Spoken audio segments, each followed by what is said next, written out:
Good morning, everybody. Welcome to the 34th episode of Team Lease's webinar series. Those of you who've been following us regularly do know that we've been conducting these webinars every week since the onset of COVID-19, I think way back in April.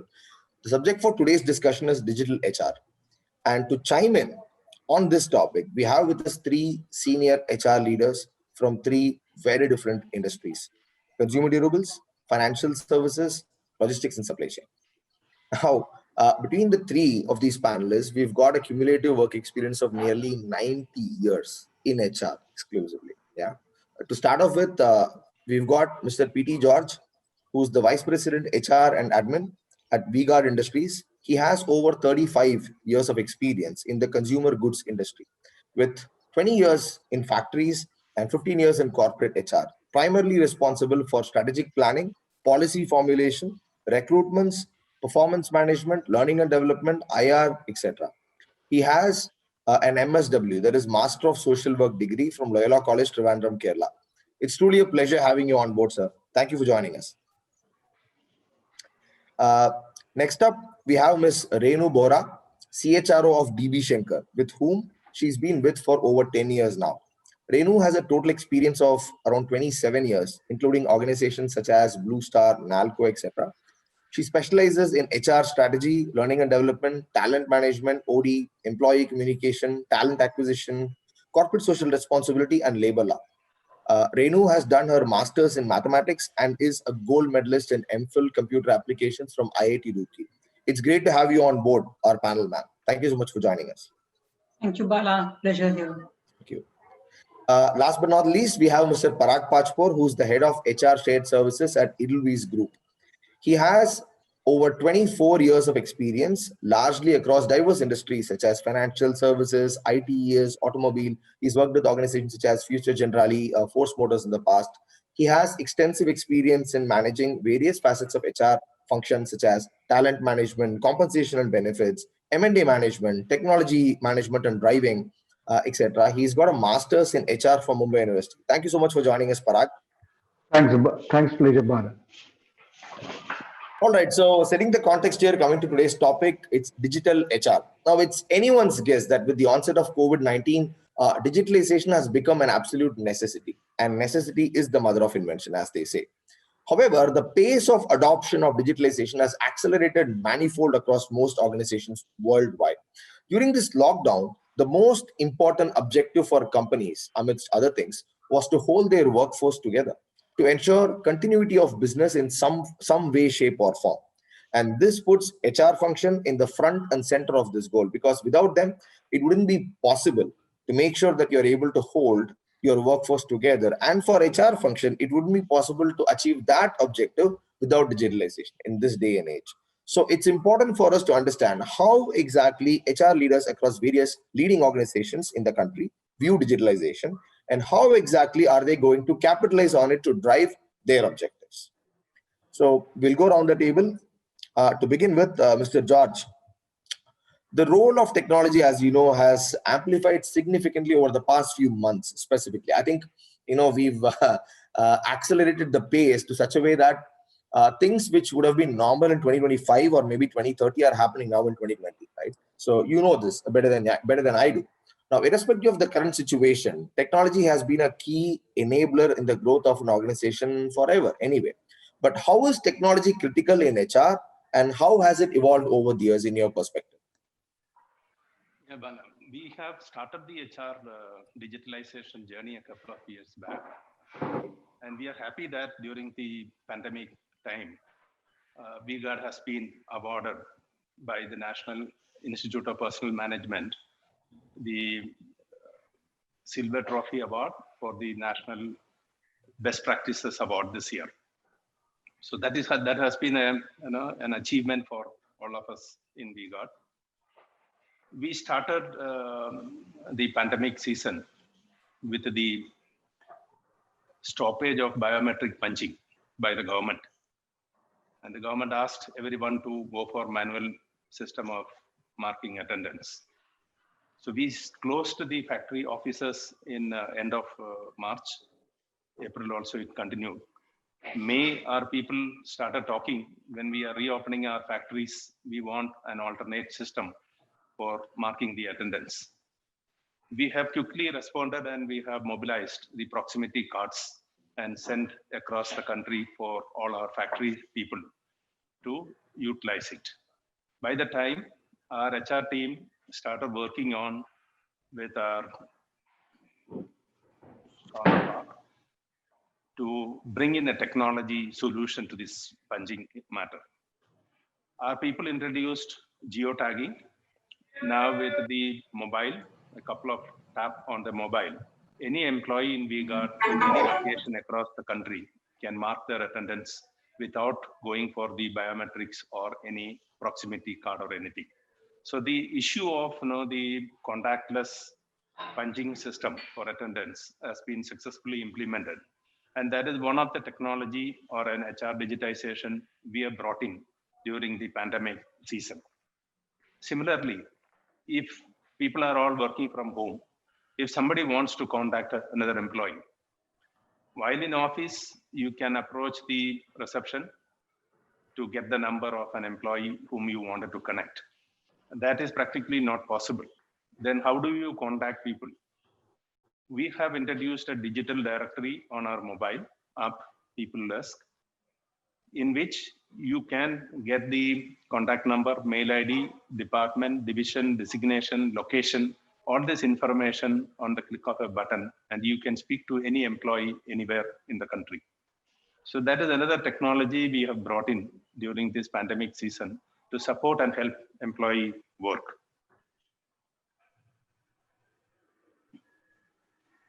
So similarly, the pandemic time, but still the recruitments are also happening. We interview candidates on either WhatsApp or Teams using the technology either on the phone or on the laptop. And then we onboard people also using the technology. So naturally, in our earlier system, a lot of paper printing, a lot of stationery usage was there. When we approve the appointment of a candidate, we used to normally have about 20 to 30 pages of paper hard copy printed. This time, no, we don't use any of the paper. We just see the profile of the candidates and the documents, and then we clear the appointments online. So this is facilitated, and now it is going digital. Even at 10:30 in the night, I could release the offer letter for any of the employee from my mobile. So that is the system we have brought in into our mobile app itself, so that anywhere, anytime, people can be reached and people can be given a rich employee experience. That's what we have done during the pandemic time, Bala. Great, sir. Thank you so much. That was very insightful. And it's great to see that an organization which is as old and established as VGuard can actually adapt so quickly with the changing needs of the hour. Ms. Renu, same question. So the role of technology has amplified over the last few months significantly. Technology has been a key enabler for growth in an organization any which way. So in your view, how has technology evolved in the last few years, and how critical is it for HR? Yeah, fine. Thanks. Thanks for inviting. First of all, it's a good question in the sense that it varies from organization to organization, and within organization also it's a journey. So Shankar is a multinational organization spread in many countries all across the globe. And we are into warehousing and freight forwarding and also into transportation. So how do we see technology? Technology is not something as a very separate silo in HR. As you rightly said, it's an enabler. And we are in the process of, looking at technology and how it can make the any HR process for that matter, any touch point for the employee or for the business people more effective. And which does not mean that everything should be an AI thing or should have an element of AI.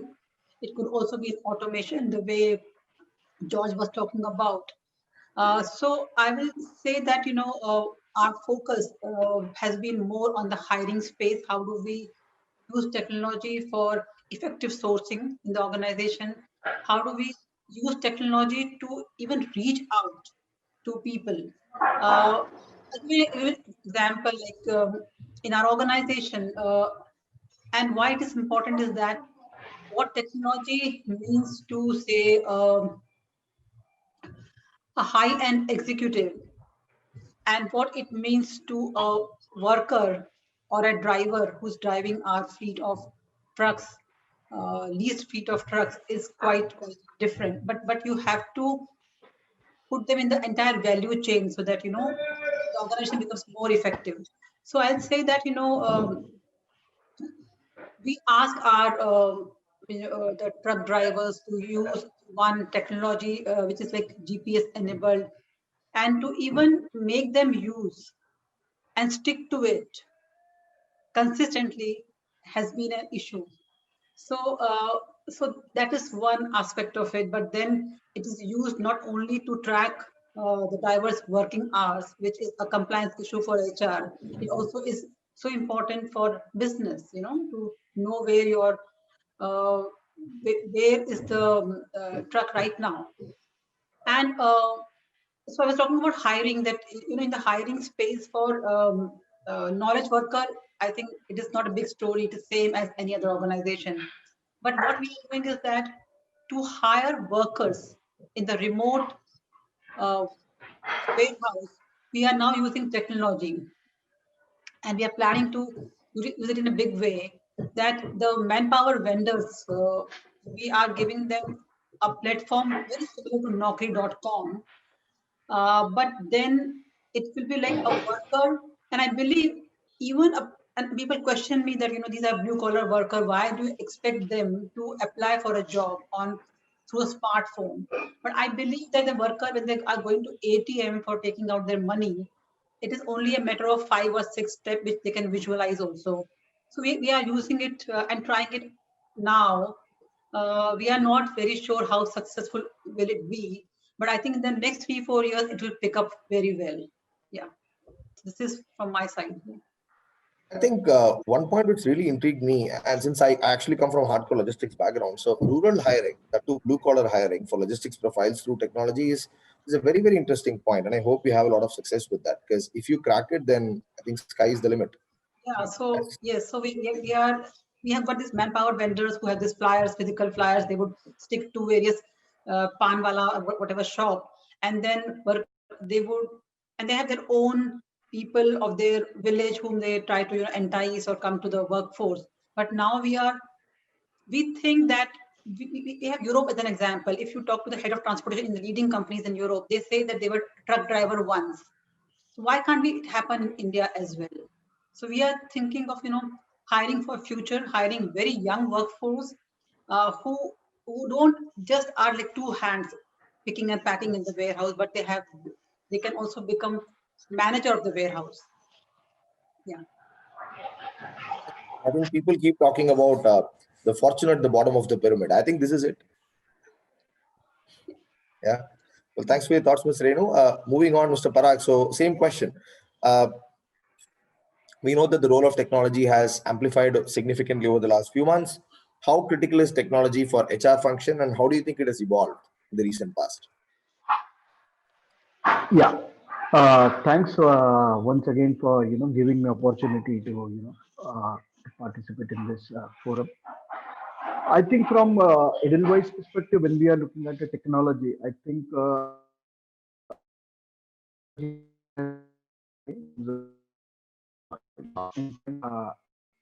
I see and then was an opportunity basically to get rid of our certain biases in the past, that certain functions or certain activity cannot be worked remotely. I think all those assumptions we have overcome over a period of time, and I think technology from a nature perspective has evolved. It bring in efficiency, it bring in transparency, it bring in real time, and it compels us to relook at the processes. So, few initiatives like what we've done about in the last 8 9 months.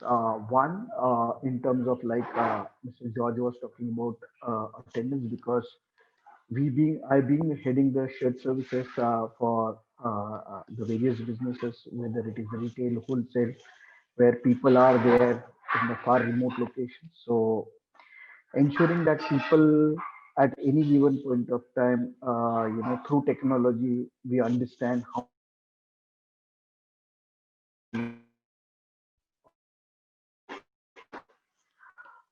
to, in terms of how we have moved to, mobile mode, that helps us in terms of how we can provide basic hygiene to employees, so that they are not worried about it, whether it is attendance, leave, if anybody wants to come to office, so there is a app, so employee has to, through app, he has to apply, then it goes to the manager, provided manager apply.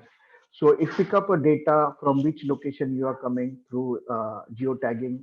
So whether you are coming from impacted area, whether it is a the affected area, so system will not allow. So these kind of a stuff. One, it is in taking the quick decisions. At the time, it's important aspect. Uh, Plus, at the same time, it is real and made available to employees. Second, during this 9 months, like we as an HR, like shared services, we ensure that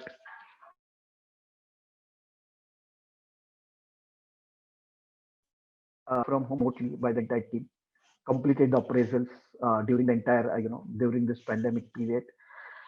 That gives us a lot of confidence in terms of how your processes are there. So we tweak the processes, we looked at processes, how we can, those help us in terms of working digitally or remotely, to ensure that the impact to the end customer, that is our employee, is not compromised.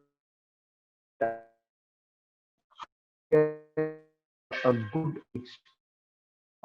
it is from onboarding them digitally at the remote location, ensuring that the technology, that is laptop, desktops, are reaching to their place on time.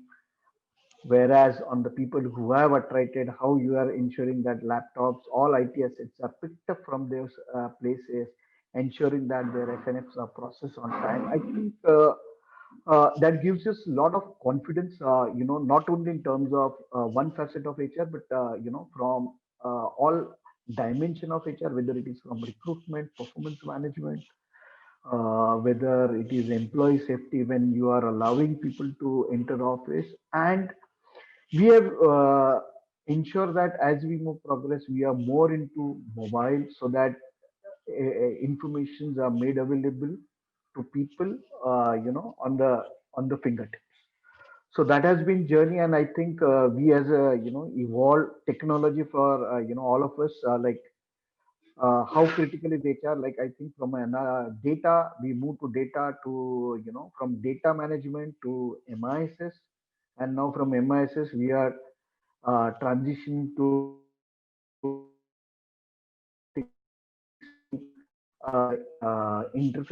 inferences, and helping business to provide them with vital information with your experience and data, so that decisions are taken on a real time basis.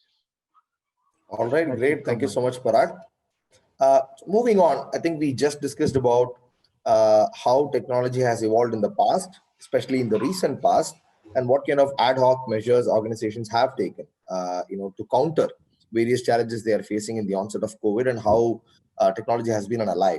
Now, not all of these might remain permanent, and some of these might evolve even further in the future. So the next question brings us to this: what is your view of digital HR in the future, right? And I'd like to start off with Ms. Renu here. So digital HR is there to stay, and it will evolve, and it will take its own journey, to the extent that even future of work for HR would change. So look, I can't I'm not very good in, say, making such kind of prophecy, because things are evolving in such a speed that what will be the future of work for HR itself, I can't predict, but I'm sure that it will not be the same as we are doing. Yes, the focus of HR definitely will remain on how to align people with organizational performance. And it's a big loop, that you enhance people's performance, you enhance organization's strategy, goal, you change organization's goal, and then you change the entire people demographics as well. But then HR will not be the same, and HR would be involved as far as those decision making topics are concerned, where uh, so the hiring space, a lot of AI will help HR. A lot of input from various again, those technological inputs will be there, but how do you take decisions based on those? And again, what is your strategic intent? If you feel that, like I as an organization in Shankar, we generally get, there are 5 multinational companies in the fray. We always get talent from these companies, and our business leaders are quite happy with it. They would say that to us, that why are you trying to hunt from, say, hospitality industry, just to say that competence hiring should be done? Why can't you just hire from these 3 or 4 organizations? And here I say that HR, the technology has to play a big role. If we agree, say that we have to go to a competency hiring, if we say that we have to go for certain kind of psychometric tool, then the technology is an advantage here, and it gives you speed, it makes you more effective, and it also helps you build a success story. So you can always bring the data of 3 years past and say that, look, we went to this campus for hiring of these diploma trainees, and look what they have done. So you can at least build some kind of story, some kind of you yourself can do an analysis and decide. And so this will be quite there. um, I think on performance management aspect, digital HR will play a huge role, right from the definition of productivity, which keeps on changing. And it is different for different roles. But productivity is such a big issue. And I think it's going to be a very big issue in the future, when most of us will be working from anywhere. And it is not that, pandemic will close down and we'll all go back to work. It may happen, but in a very different way. I think the learning that we have, the lesson that we have learned here, and so people will have very different kind of work model. We will not be having those traditional working of all working from office. I think so. It makes a lot of sense as well, and also the choice of employee to be to balance the work and life, which means that on performance management aspect, HR technology will play a huge role. Where I think the intelligence of HR will lie as human beings, would be that we have people who are the high post in the organization, but when they leave, they say that the promises were not met. And here I think uh, on these soft aspect, HR or the business leader still will have a role to play. Rest, I think everything will be taken over by technology. This is what I think. Fantastic. To sum it up, so hope my understanding is correct. You are saying that even if the pandemic disappears, we all get vaccinated and COVID just disappears off the face of the earth. You're saying that there is no going back to the old normal. There is only a new normal now going forward. That's There number will be one. hybrid normal. There will be a hybrid kind of thing. A new. There will be a hybrid normal, Yeah. right? So there is no going back to how things were in the past, right? Obviously, in our warehouses, even today, we are all working there physically. Right. And only I think that after first lockdown, when it opened up for essential services, we were there in the warehouses. Right. Right. And secondly, you're saying that digital HR is anyway going to make us more efficient, in the sense it's going to give us more speed. And secondly, it's going to make us more effective because it's going to drive better results as well. Yeah. Okay. Okay. All right. Fab. And yeah, to me, the biggest takeaway from what you said is that digital HR is here to stay for sure in the future as well. It's not just an ad hoc fix, but it's a solution. Yeah. All right. Great. Okay. Thank you, Renu. Moving on to Parag. So same question again. So we spoke about the ad hoc fixes that we did using technology from an HR perspective. So how do you think it's going to evolve in the future? Like I agree with Renu, technology, digitalization going to stay. In fact, I say it will. I feel it will further amplify progress. We see that a lot of the processes are getting automated in the entire life cycle of an employee. Whether you talk about onboarding, you are talking about whether you are talking about any transactions are going to get automated. And technology of future in terms of is going to be critical because you are looking at transparency, efficiency. At the same time, how the UI and UX is going to play an important role because technology adoption is going to be a big challenge. I think that as an HR, we will have to handle it. But at the same time, the personal touch with the employee, I think that is going to be there.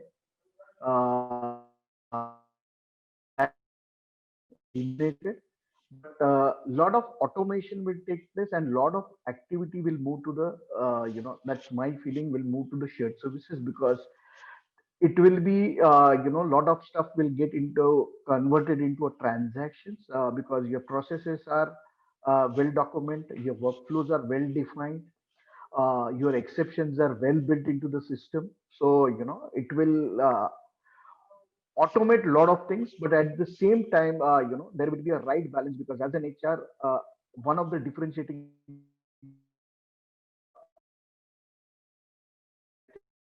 connect will play a pivotal role in how we define as a HR, in the future. Like I say, with this, this situation has helped us in terms of a lot of our myths were there about, in terms of certain activities or certain processes cannot be, automated or cannot be handled remotely. So those are, you are giving reassurance to yourself. Yes, this can be managed. This can be handled through technology. And I think over a period in the remote working, everybody has realized that the processes needs to be simple. Processes can't be complicated. Exceptions can be handled outside, but system or processes should not be there to manage the exceptions. Processes should be there to handle 90-95% straight away cases. So that's where, I think that's a big learning for, as a HR professional, that system or processes should be simple to manage 95% of processes are going to manage 5% exception. So that's the way I see, and role will further amplify as we move forward because the technology which is like coming into the screening, coming into the recruitment space, learning space, which is coming in big time. All learnings are, tools, are available on the mobile, so you can learn as per your leisure. So everything, the success of technology will be revolving around employee, how we are, because as a HR, I think one important lesson we have learned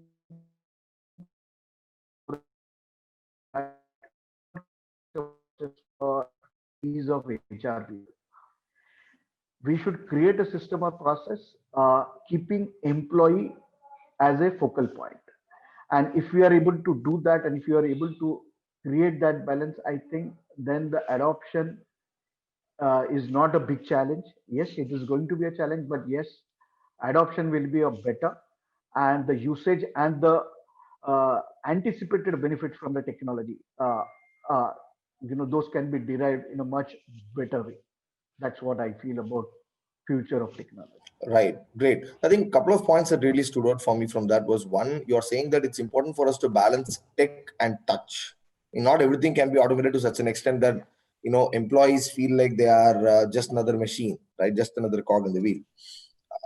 Yeah, and secondly, you're saying that today, while there is a lot of digitalization going on, within HR as well across various organizations, but the penetration or the adoption levels are actually very low. It should be 90% plus.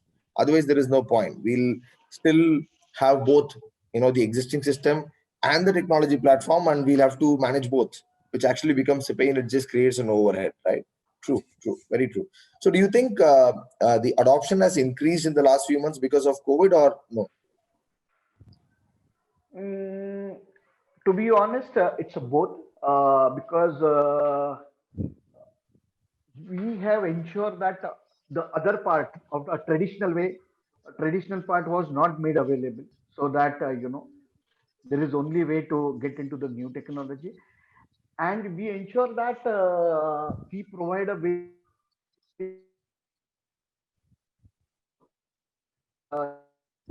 people have good experience in terms of technology adoption. So any query, any resolution, it's available. People are getting response to any query, and we have ensured that like I said about when you're talking about attendance and so those were like available on mobile app. So anytime, anywhere you can do geofencing tagging. That also helps us in terms of multiple way, in terms of tracking employee. Second, if somebody is coming to office, you understand from which area they are belonging, so that you know whether you should allow people to come to office or whether you should not allow people to come to office. So all those decisions keeping employee safety in mind, I think those has helped us a lot, and people will also over a period realize it ki that is the future, and if I don't embrace this change, then I will be behind in the that learning curve. So those are the I think the gains we have seen in the period. All right, great. So, Mr. George, coming on to you now, same question. So, how do you think digital HR is going to evolve in the future? I mean, apart from all the fixes that we've done in the past few months to get by, how is it going to evolve in the future in a more sustainable way? What do you think about it? Yeah, the speed of technology will definitely be a big challenge. Yesterday, I was sitting at home. I was working with a speed of 70 to 90 Mbps. Today, I am sitting in my office working with a speed of 20 Mbps. In the past, it should have been the reverse. Individuals who are coming to corporates for a better facility, better infrastructure, better speed. Now you see that no, it is not even 1/3 of what I was enjoying at home yesterday. So that is a big challenge. And we remember that when 4G was introduced, we were one of the first corporate to provide free 4G Wi-Fi in our entire office building. So from there to now, you see, it's a big shift is happening. So we need to have a challenge addressed in the coming days. We conduct a big idea business plan competition for the premier business schools. All premium B schools are attending that. From a pool of 290, we shortlist about 22 people. They will be coming for a presentation. It is normally done physically in Cochin. So this time, because of this one, we are not able to conduct it. We are starting that tomorrow, day after, and this week. Next 3 days, we have the competition. On the final award function or the valedictory function on Saturday evening, we are going to have it on augmented reality. So that is the first time, the technology advancement, we are using it for a premium competition which we conduct. So that is an opportunity we are seeing. We need to be working on such technology now. You look at it now, the documentation part when an employee is joining. So we spend a lot of time tracking the appointment letter signed by or accepted by the employee, reaching back to the corporate office, whether it is from Jammu to Guwahati to Ahmedabad or to Cochin. It takes sometimes weeks and a lot of time spent on the follow-up. Now we have the capability to release the offer letter on day one morning. Once the employee joins, he gets the offer letter, detailed appointment letter on his mobile. When he read it, he accept it. That moment, I get a copy of the appointment letter, accepted, signed by the employee on all pages. So I need not waste even a minute to collect the or complete the documentation on that. That is the way in which the technology is available now. Speed is addressed, and we save a lot of time. It is productivity for people. And also, if you look at it, if I wanted to see an employee details sitting at home anytime, I can access the document online. We have a document management system which has got the entire employee records are digitally stored. It is accessible anytime. I don't have to come to the office for seeing a document or ask for support from anyone else. Touch of a finger, data is available to me. So that is how the digital HR is helping us in terms of the meeting the employee aspirations or giving the delight, customer delight to an employee, which is a rich employee experience. So that is how the technology is helping us, provided we are on the right track, introducing the technology to people, and people are waiting for it. Earlier, when we give the increment letters, people used to wait maybe days or weeks to get the courier delivered in their location, whereas some people will be getting immediate. Now we do it online on our mobile anytime. We normally release it on a Friday evening. Within minutes, anywhere in the country, people can, or anywhere in the world, people can access it. And you see the delight they will be having it. They don't have to open the laptop or computer at home. With family, they can see the advancement of technology on their mobile in the presence of the family, which gives them, suppose somebody is getting a promotion also. You see that the employee is sharing the happiness on the moment with the family. So that is how technology is helping us in giving an employee experience and a delight to everyone. And that is what I'm seeing. We need to be progressively working on improving on the technology so that we stay ahead of the technology and then give the experience to, share the experience to everyone. Right. And people are eagerly waiting for it. Right, absolutely. Do you foresee your annual events like your campus competitions, as you mentioned, do you see it going online permanently, or maybe in a year or a couple of years, you're going to bring back the physical presentations? How do you see that happening? There are a lot of challenges because the IIMs, the premier business schools and all, at least there is a locational disadvantages also. People have to come from Shillong to Kochi. It takes time. It involves a lot of money in terms of travel, which we also support. But in terms of the timing, we were facing a lot of challenge, but this may be a blessing in disguise. If this one with the technology, if we are able to give the rich experience to everyone, people may be asking for it. Coming years, we should go for the technology platform instead of physically coming in. Physical coming, definitely, it has got an advantage.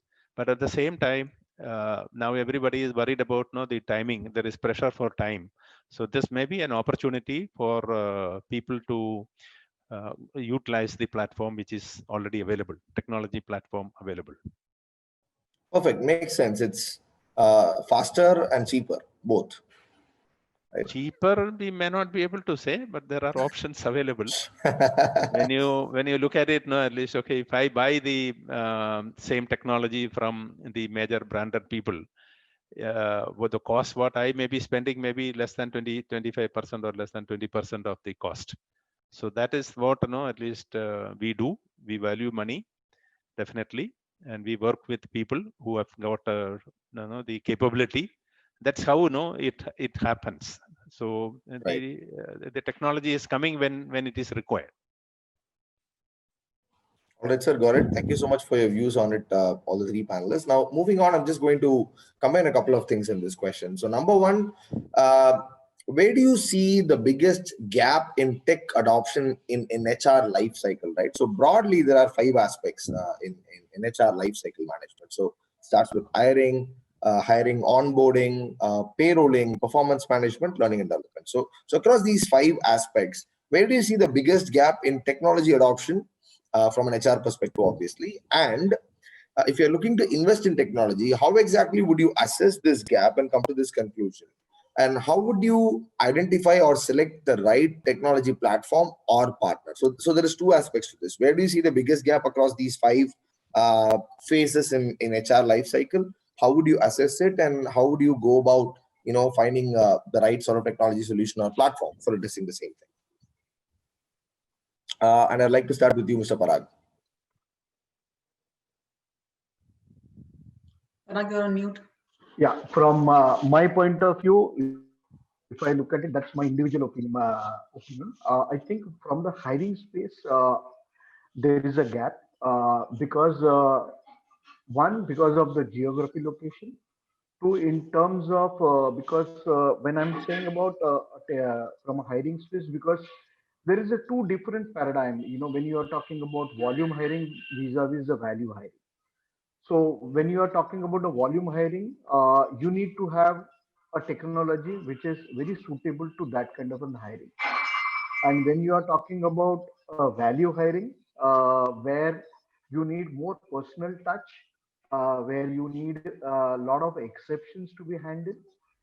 So from that perspective, I think in the hiring space, because the technology which is evolving or which are available in India right now, they are by and large, they are, those processes or those systems are designed keeping Europe and American, the process in mind. So just for example, if I had to give in Indian context, if you say you are offering a salary, and if you say okay, we are giving you, say for example, 10 lakh rupees salary, then nobody will accept it, because we have been grown and it has been ingrained in our system. Like, I need to have a salary breakup.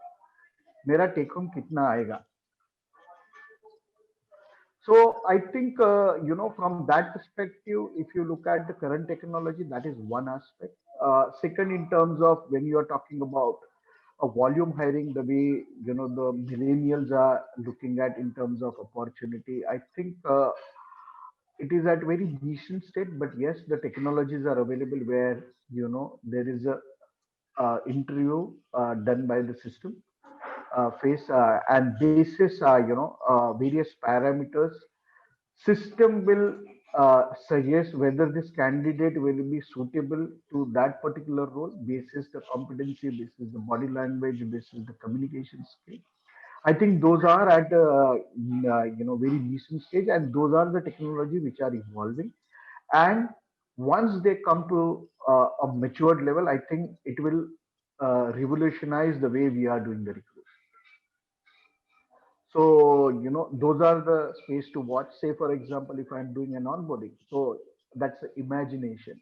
And on the onboarding, a candidate fill all the details, he share the bank details.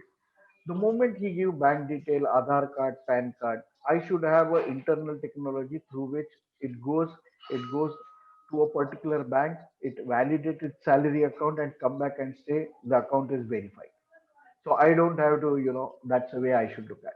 Similarly, when the people do onboarding, my majority of the background verification should happen before the candidate employee join. So if there are any issues, like there are technologies available where if you say, for example, a chartered accountant, or you are hiring company secretary, they have their registration number.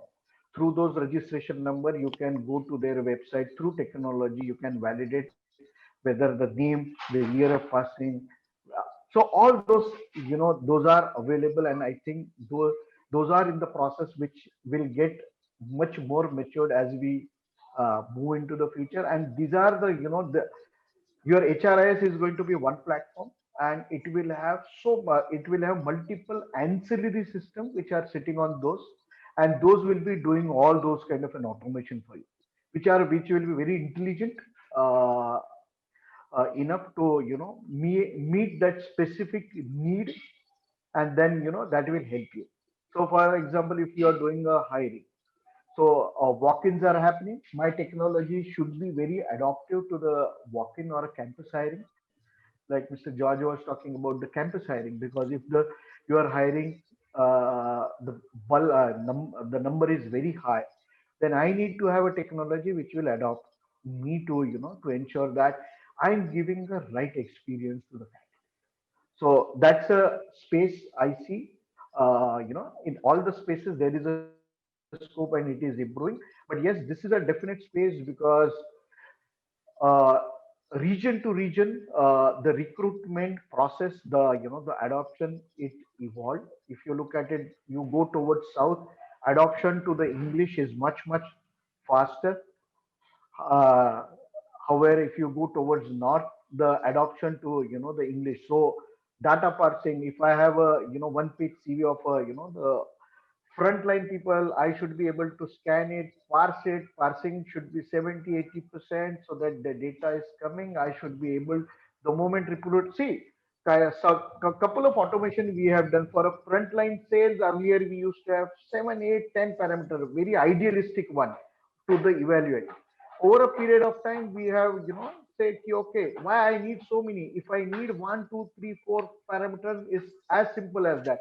In fact, on a lighter note, we were saying, in couple of places, over a period of time, I should have like this, whether it is suitable or not suitable. I think that's done for my first level of interview, because this will help in terms of taking quick decisions.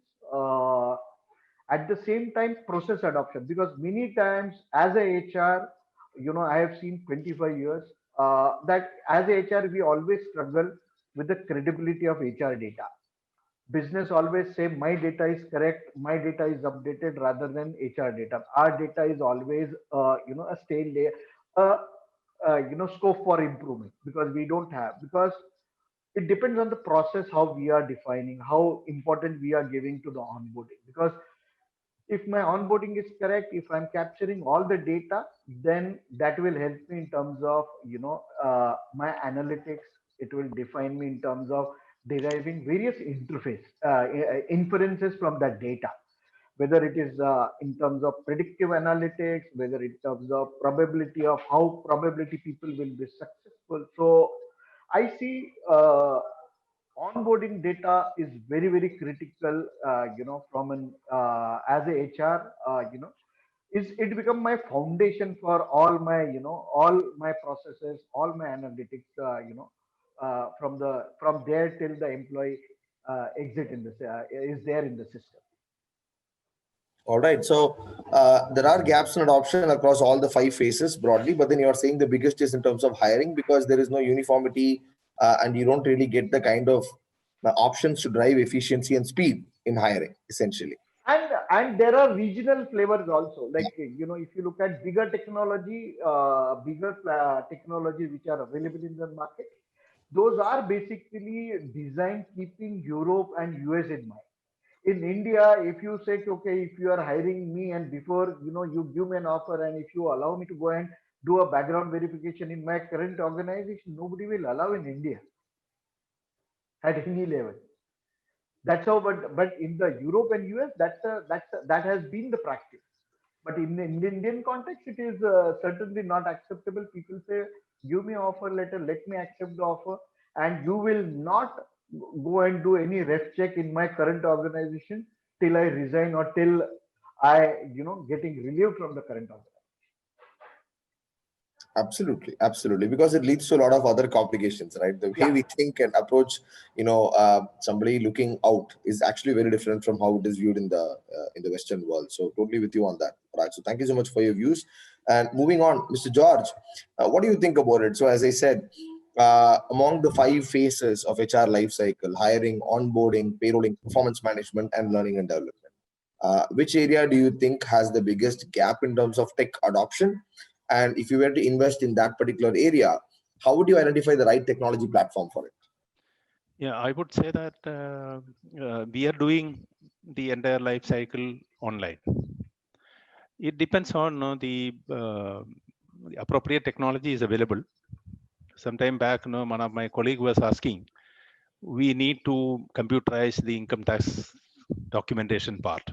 She was handling, the huge volume of paper, hard copies, which is coming around 15 box file, which may be about 5 feet documents every year. And the storage is an issue, managing is an issue, everything is a problem. So we asked our IT people to do some, find some solution. They said they have solution, but there is a security issue. By the time we identified another vendor, he came back and said, we can provide you facility on cloud platform. Then our people also said, fine, there is no security issue. We can go ahead. So we have done it. It was a big success. Without any paper, we are now able to manage it. 5 years back, we were looking at an LMS, learning management system. There were not many players in the country at that point of time when we were looking at. It's only limited choices. We started it. After 3 years, when we look at it, no, there are so many players available in the market you can choose from. So the opportunities are coming. People are now getting into every segment. So that's why, whatever technology is required, and people are tuned to that, and then the technology is made available. So that's how the development over the period is happening. So we start from applicant tracking system till the exit of an employee. It is completely online. So we are working constantly on making improvements so that the refinement is happening, progress is happening, and then the process is simplified. So employee allowed to utilize the platform for their requirements. So I don't see much of a challenge in this or gap is seen. Technology is available. It depends on the cost and the the appropriate requirement. If you are clear about what you need it, there are players available in the market, we can get it. So earlier it was only one vendor, now multiple vendors are available. Now we get call from different places. I was talking to someone from Singapore the other day. He was also saying the same thing, which we already have. We get call on people saying that the chatbots. Where can I get my form 16? So I was replying that why should you ask the chatbot? Where can you get it? You open your mobile, it is there on your mobile, on your fingertip. You just click one button and then your form 16 is downloaded into your mobile. So then why do you ask somebody else? So this is how, at least, okay, something is coming and the next generation is coming. Now we are going from 4G to 5G. So how much time it will take? Maybe in a couple of months, we will be in 5G scenario. So that's how the technology is coming out. We need to identify the right people and then implement it. Right. Absolutely. No, as you said, I don't think there is any gap from a market or a supply perspective with respect to offering these services. Yeah. But then where do you think the biggest gap exists in terms of adoption, internal adoption, right? End user adoption. So technology might be available, but where do you think out of these 5 phases in HR lifecycle, the people are actually using it comparatively lesser for whatever reason? Yeah, it could be, the many people are using it for hiring side, but there are a lot of scope for further thing. We started with the British company in the beginning itself, 6-7 years back, and then we were keep improving on that. So they are also the giving us the ease of doing, and the improvements are also phenomenal. Every time we get the process simplified. Maybe the performance management side, learning side, some more improvements can be thought about it, and we need to be aggressively working on that. So that also need refining your own processes. And then otherwise it becomes a difficulty when you wanted to customize something. Many of the system doesn't provide too much of a customization, then you get stuck. So you need to have a mature system internally before you go into a platform, and then that should help in, or you will have to build something of your own, tailor-made to match your requirement. I think there is opportunity. We have not experienced any bottleneck in any of those areas. We are happy with the progress we are making. Right. Got it, sir. Great. Thank you so much, Mr. George. Ms. Renu, same question. So across the 5 phases of HR lifecycle, hiring, onboarding, payrolling, performance management, learning and development, where do you see the biggest gap in terms of tech adoption is right now among the end users? And how do you go about assessing that gap and identifying the right platform or partner to bridge the gap? I'll try to answer this question in this manner. I'll take you through all the 5 processes very quickly. So on the hiring front, I think on EVP team, building a strong employer value proposition, technology has helped us a lot. And since it was mainly focused on on future employees from the target group or the parent pool, I think the adoption was faster. On the internal decision making, or even asking the managers or the hiring managers to log into their HR portal or whatever portal we have, application tracking portal, and and give the feedback. There, I think the adoption is very low from the hiring manager. They would still like to use the traditional route of, okay, they will ask us, schedule the interview, give a response on email. They would not like to see in the portal what is the schedule of the interview.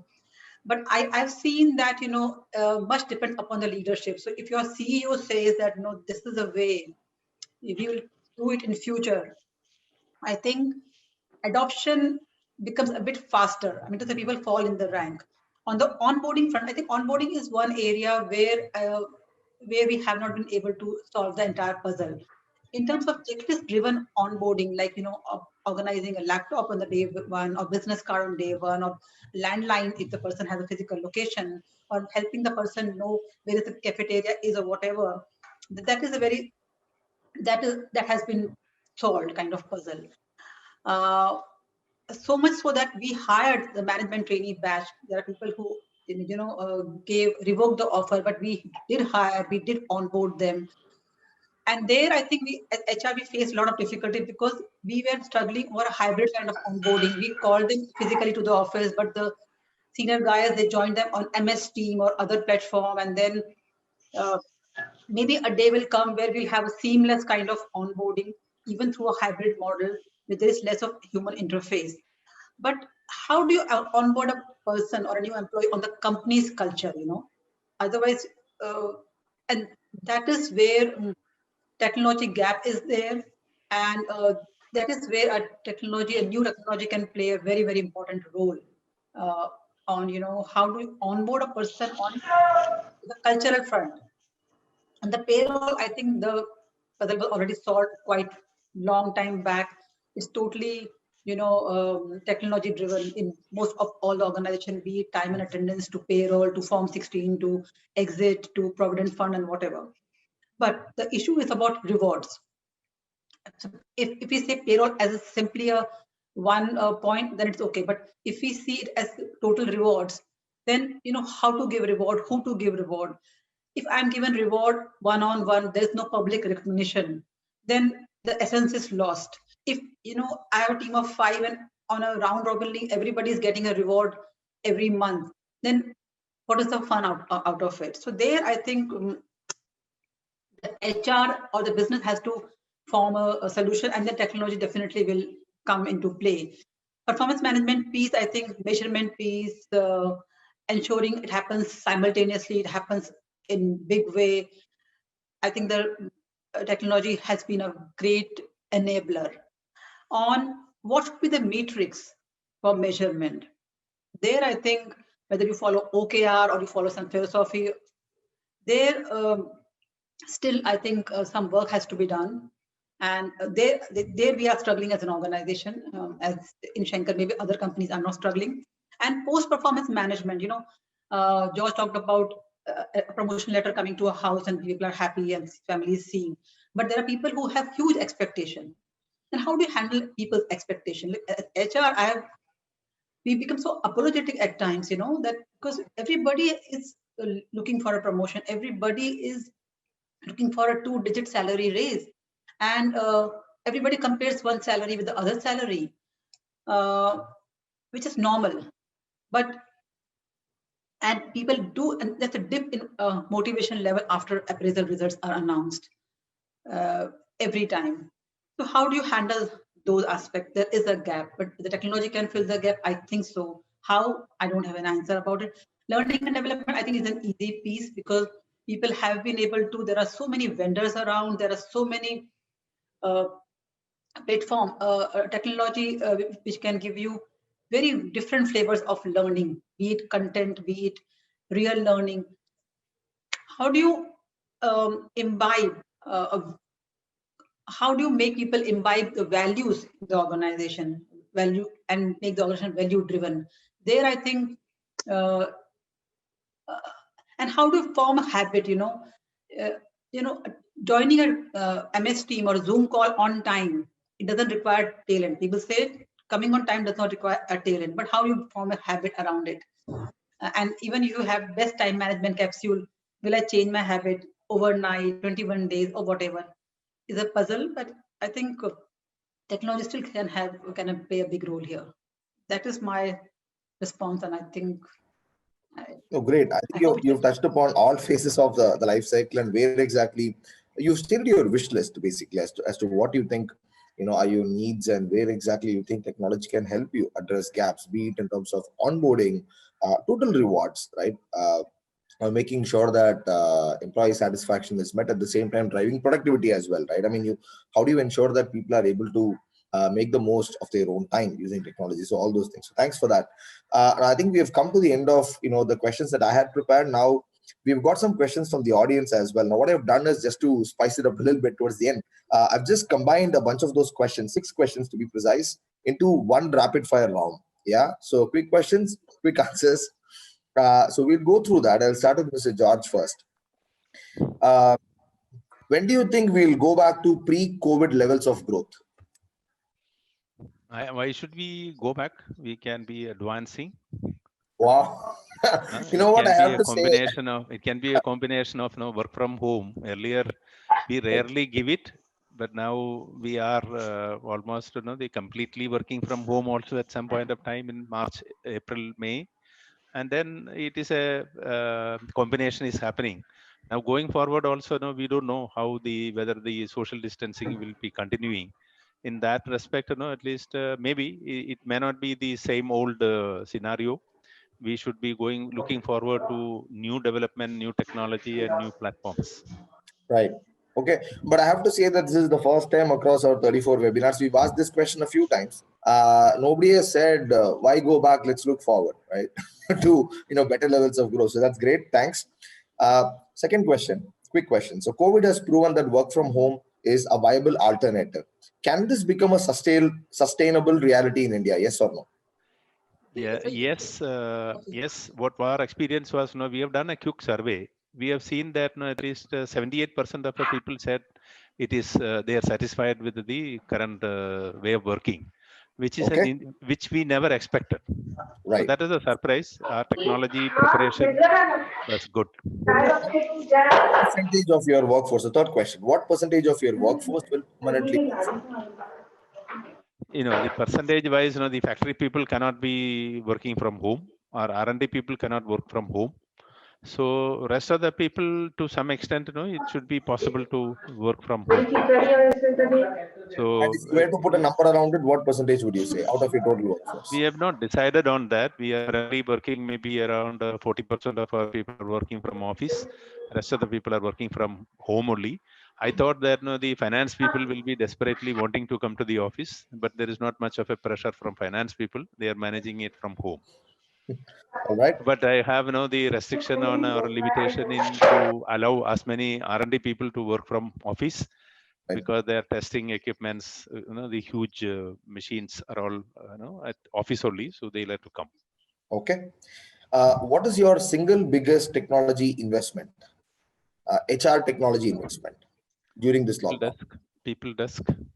Okay. All right. Great. Fifth question. While AI, artificial intelligence, is regularly used today in recruiting, HR service delivery, and also in learning and development, what is the timeline that you are expecting for broad adoption, wide adoption? We are progressively, we are progressively working on that. I told you, 5 years back we started the LMS. That time we had a problem of the 126 kbps speed. So even opening a file in any of our branch office was a big issue. So from there, at least now anywhere in the country, when we have a Foundation Day celebration, a chairman address is streamed across the factories and the branch offices, close to 50 locations. We never had any problem. So going forward, that is what we are seeing. Okay. Last question in the rapid fire round. What is your holy grail in terms of HR tech? When I say holy grail, obviously it's what everybody is searching for, right? It may be existent, may not be existent. It could be a wish list item for you, right? It may not exist today, but it's an item like, if it exists, then I'll be the happiest person in the world. What service or product in HR tech is your holy grail? I was also just thinking about it to go for a survey to find out what next. What is the expectation from people? What all things we could visualize we have already done, and what next is a question. So we discussed in the morning about that, to go in for a survey, because this platform is also very good. We can get quick response from that. We will work on that. Sure. So I'll get in touch with you maybe after a week or so to understand what you think is the next big thing, which people would love to have within HR tech. Yes. Yeah. Yeah. All right. Thank you so very much. So, Ms. Renu, now again, same 6 questions. Question number 1: when do you think we'll go back to pre-COVID levels of growth, realistically speaking? Because we have to cross that point I at think some 6 point. months. I Okay. think 6 months time. And why I'm saying so, even if we say that world has changed, I think if we see the past, whenever we had such huge pandemic, maybe 50 years back, 70 years back, maybe not in this level, because it was not a single globe that way, but people definitely went back to the normal way without. So there will be a lot of personal hygiene, a lot of public hygiene, but I think we will get back. Should be 6 months, 8 months time. Yeah. All right. Fair enough. Number 2: who has proven that work from home is a viable alternative? Of course, I mean, like how Mr. George said, you also have a lot of people who are based out of your warehouses. Not all of them can actually just work from home. However, do you think this can be a sustainable reality in India for those people who can? So 70% people are working from home in Shankar India, on-roll employee, but all the major third-party employees are working from warehouses. Now, is it sustainable? It can be sustainable. People decide that even when we are having those e-learnings on how to be effective work from home, we are saying segregate your space. Don't work from bed. Don't. And how many people in our country can afford a 5-room house? Where your spouse is working, and there's a bedroom, there's a hall, there is a children's room. So, but we always say that your workspace within the house should also be separate space. So, is it a viable option? I would say no. Will it be? Will it continue? I would say yes. Why? Because we'll move to a hybrid option. People also like, because it gives you certain work life or certain. For certain roles, for certain industry, it will be a very, very viable option. But in the consulting industry, where you don't need to spend huge money on office space, yeah. No, completely agree. So I think, as you rightly said, I think one point is very valid. Even for white collar people, assuming if both spouses work, and they have to have at least 5 rooms in their home to make sure that they have a stable infra at home, which enables them to work from home consistently without any disturbance. So that's not very easy. People actually overlook that point. That's very valid. Great. All right. Third question: what percentage of your workforce will permanently work from home? The way we are building, they will work from anywhere, but not from home. Like sales workforce, we will say that they'll work from anywhere. And that is the reason we are now cutting down office space. We are doing now rejig in the office space in various locations to make them shared spaces. So they will work from anywhere. I would say 30% of the workforce will work from anywhere, including in their Right. home. Yeah. Right. Got it. Fair enough. Number 4: what has been your single biggest HR technology investment during this lockdown, the last 8-9 months? I think same as George, desk. Yeah. Be it giving scanners to people at home, be it giving laptops, be it giving data card, be it supporting on Wi-Fi or network, or yeah. So this is more of infrastructure at this stage. Yeah. Virtual desk. Got it. All right. Virtual Okay. desk. Question number 5. While artificial intelligence, that is AI, is regularly used today in recruitment and also in HR service delivery and learning and development, what is the timeline that you see for a broad adoption for this Of technology? AI. For AI, Of yes. AI. I think the adoption is already there, but the issue is that if we have been using it wrongly, then it will catch wrong signals also. So it will still have biases crept in the system, particularly in the hiring space. There will be a lot of biases because the way AI also learn and picks from your behavior. So in Shankar India, it will still be maybe take more than a year or so. And I think all over, I can't say about others, but in our industry, it's a matter of 1 year or 1.5 years, there will be a lot of AI. Got it. Yeah, and I think in the logistics industry, people are actively implementing IoT and stuff like that as well. So there's a lot of advancement happening on that front. So yeah, that seems like a very realistic timeline. There are many RPAs, even in Shankar itself, in warehousing space, or in the finance space, we are working on various RPAs. So there is already happening. Got it. Sixth and last question. What is your holy grail in terms of HR? As I said, you already called out a few wish list items in the previous question that I asked across all the phases. But then if there is one silver bullet, one holy grail, which may not even exist today that you can get in terms of HR tech product or service, you'll be the happiest person in the world. What would be that? So I'm happy that George took the answers first so that we had a queue. So in my case, I think, I don't know whether it will be there, but in my wish list, it's something like work-life balance, some technology that HR can provide or company can provide, where I can spend a lot of time with my family, with me, myself, pursuing my hobbies, because my, uh, 9 to 6 routine made me leave at 7, come back at 8:30. I was not able to go to gym or whatever. So something which can give me a work-life balance. Lovely. Wonderful. All right. Great. Thanks so much, Ms. Renu. Lastly, sir, Mr. Parag, same sort of questions. First question, when do you think we'll go back to pre-COVID levels of growth? That is Feb, March. Uh, I see, I think it will take at least 2 to 3 quarters to go back to, the pro-COVID, the era, because it also depend, that is from a business perspective.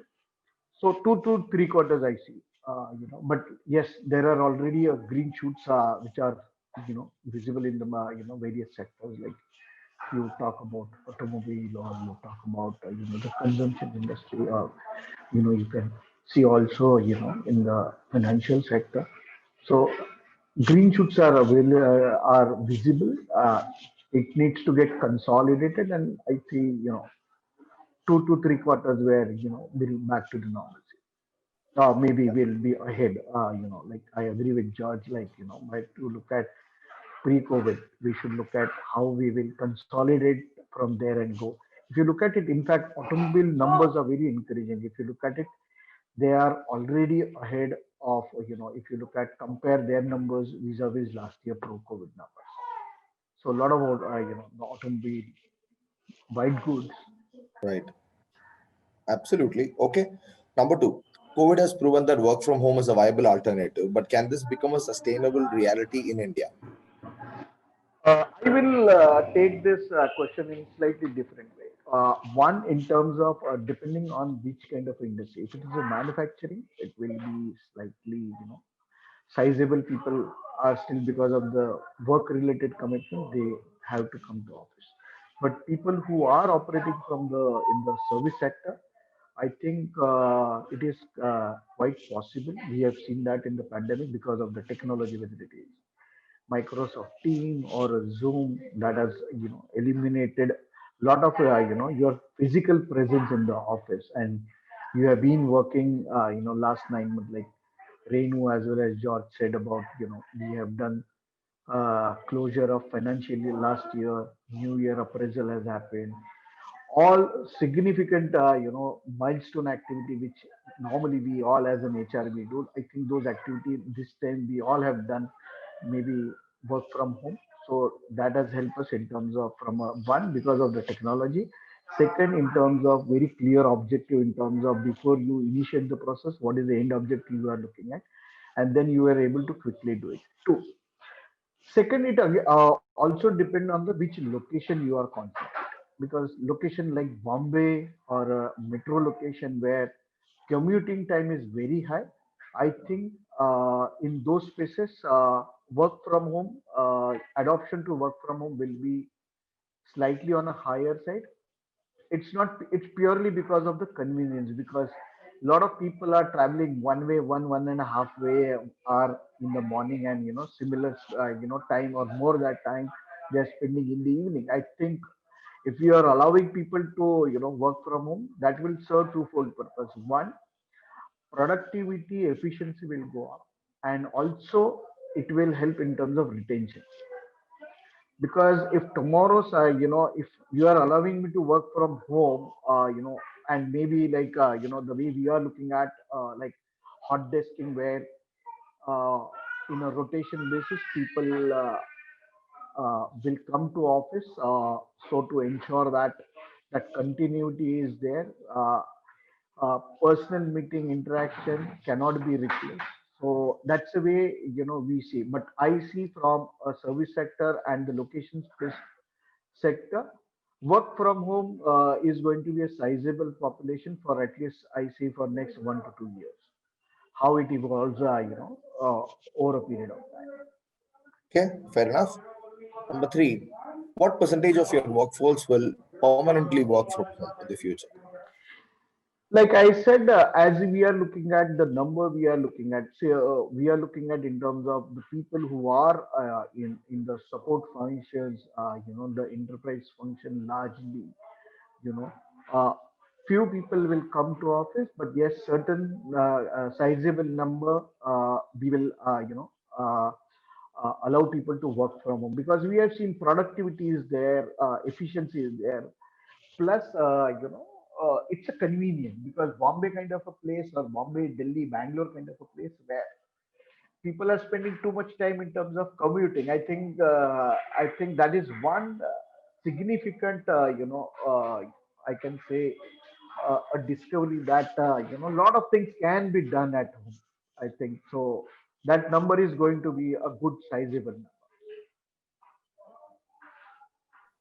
Okay, all right, fair enough. But if you were to put a number around it, any sort of rough ballpark number you think might happen in ways?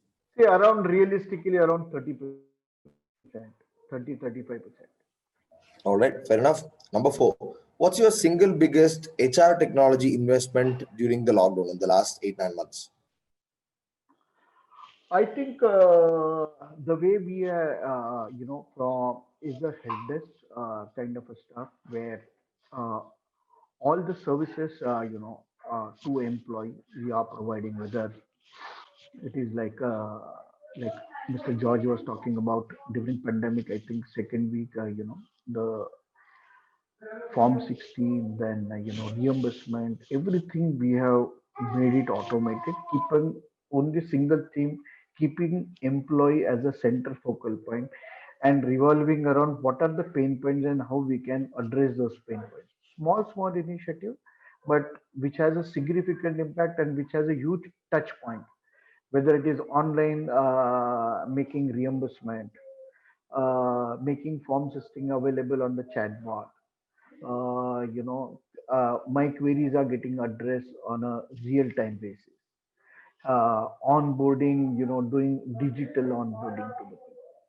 So all this, help us in terms of providing, relooking at the benefit and ensuring that employee benefits like, your insurance at ensuring that pandemic is covered, putting a mechanism in which helping employee in case of crisis, how we can support them. So those have helped, in terms of one digitalization, but at the same time there was a human touch to ensure that there is a connectivity with the people, to ensure that in case of crisis, like particularly where Bombay kind of a place where it was once upon a time it was very crisis kind of relationship. I think we are fairly, able to handle the situation very well. All right, number five, regarding artificial intelligence, what is the timeline that you foresee for a broad adoption of the same across various HR processes? I think I agree with Renu. Like Renu said, it is already inroad into the various facets of HR, artificial intelligence, whether, like I said about the bot. So lot of employee queries are already getting, addressed through bot because of artificial intelligence, machine learning built in. So a lot of questions are, this is the question and the response given. All those queries are already getting, already ingrained into the system, and it's a continuous process.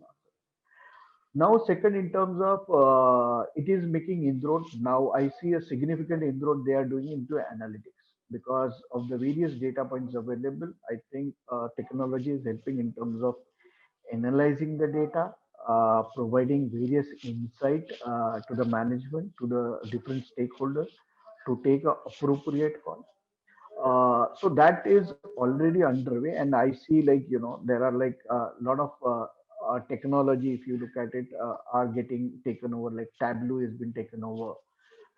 So those kind of stuff where a lot of excitement I see in the near future. And other space, yes, like I said, I was talking about in the recruitment space, is also, whether you talk about various the tech platform which are available, they are already providing basis, in terms of who are suitable candidate, what are the probability of success ratio if you source candidate from this. So those insights are made available, and as we move, those inputs will be further matured, and they will provide much more predictable data in the future. So I see that that is evolving around 15 to 18-month kind of a technology, where because different technology has a different phase, so it will be keep in the different HR tech space, it will keep evolving. Okay, fair enough. Got it. Last question. What's that one thing, right? That holy grail that you would want to have? It may not be existent today, but if you get it, you'll be the happiest person. What is that?